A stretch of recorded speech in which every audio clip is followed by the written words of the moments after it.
हेर्नु साथीहरू एयरपोर्टको गेट हो यो। नमस्ते गरे चाहिँ त्रिभुवन एयरपोर्टको गेट हो।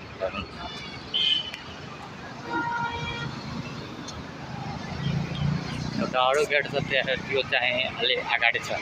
एउटा यो एउटा अगाडि पनि छ एउटा गेट, त्योमा आएको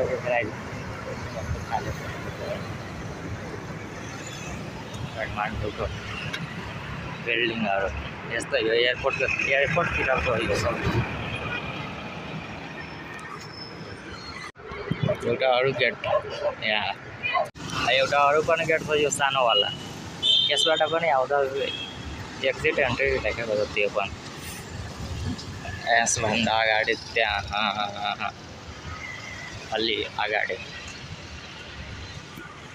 एउटा गेट चाहिँ यहाँ।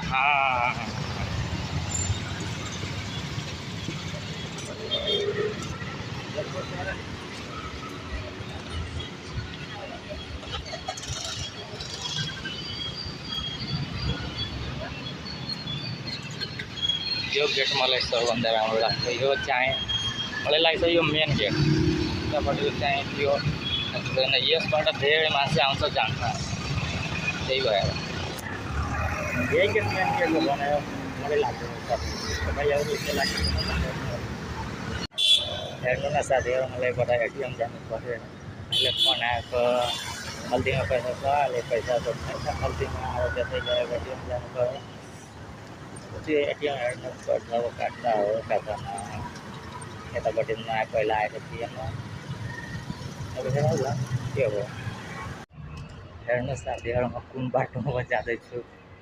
यो चाहिँ म्यापको सहायताले, गुगल म्यापको सहायताले यो बाटो देखाइरहेको छ। यतापट्टि एटिएम हो। हेर्नुहोस् एटिएम छ। एटिएम त छँदैछ, म्यापमा देखाउँदाखेरि छँदै होला। छ भने म्यापमा देखाएको। हेर्नु कति टाढा, 350 मिटर भन्दै छ। कहाँ छ कहाँ हेर्नुहोस्।